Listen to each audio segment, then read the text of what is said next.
the electric generator went off at the Moreno family farm. So everybody decided to go to bed early. Estamos casi fuera de partidos. With their husbands off on a routine military mission, they're alone on the farm. And now there's trouble.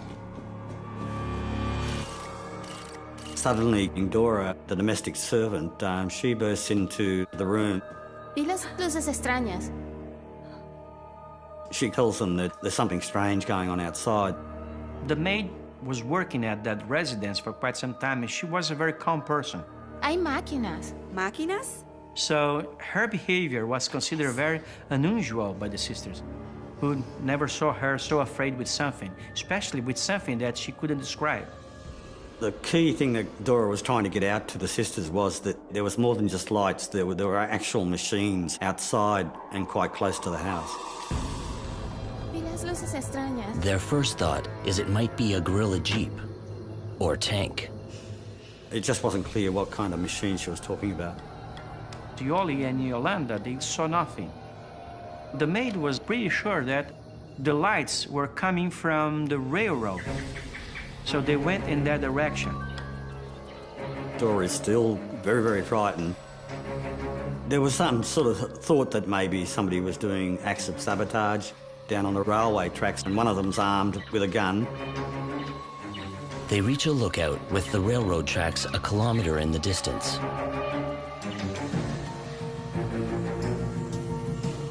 And finally see Dora's machine.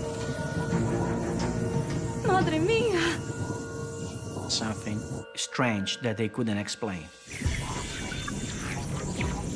If it's a vehicle, it's not one they've ever seen before.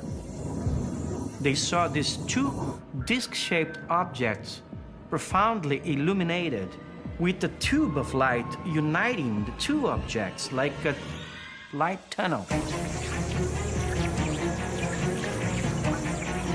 There was this sort of heightened sense of danger that they weren't sure what they were dealing with. Yulye decides to move closer. They didn't have a clear vision. ¿A dónde vas? ¿Dónde está la luz? They wanted to get close to the railroad to see what it really was. Julie, espera, frena. ¿Dónde está la luz?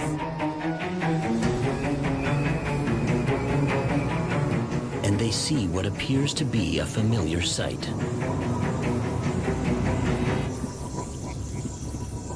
They're aware of a sort of a faint green illumination.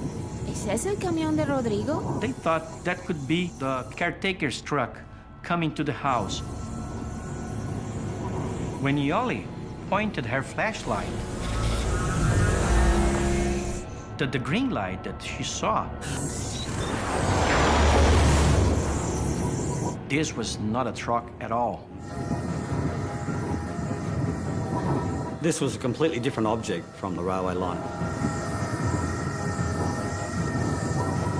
It was huge, 10 meters at least. The object seemed to have rectangular windows around its circumference.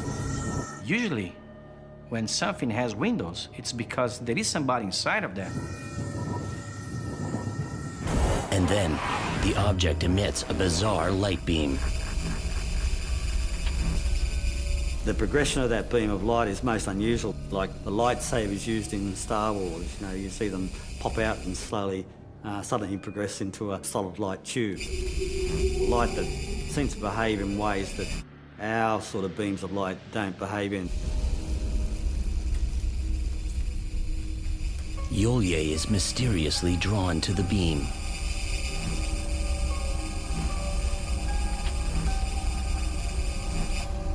¿Qué estás haciendo, Julie? And she put her hand into it. Julie, no! When you put your hand into a beam of light, you just interrupt the beam of light. In this, there seemed to be no change at all to this unusual beam of light.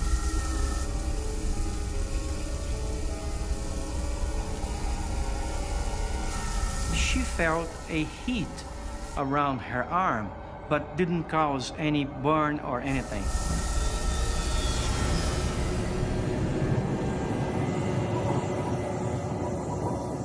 Then, the object's behavior changes. There seemed to be this sort of mist developing around this object.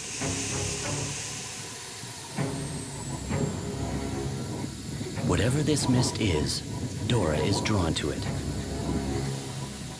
The object seemed to then rock noticeably. Dora! Dora, vamos, Dora! While they are watching this object, some light inside of it started to spin, to rotate, until the whole thing became orange. And suddenly, out of the bottom of this object burst this sort of tongue of fire.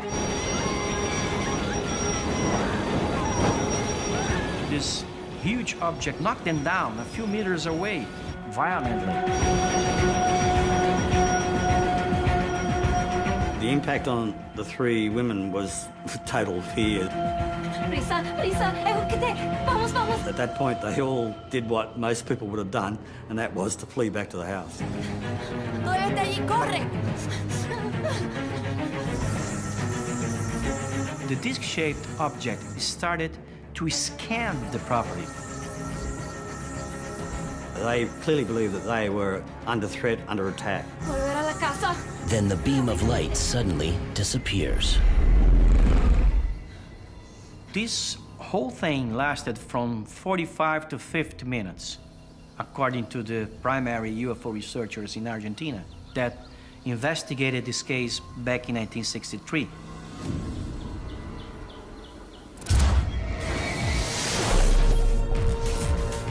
Once the objects disappear, Yolye and Yolanda Moreno meet with a neighbor who describes seeing what he calls weird light activity over their property.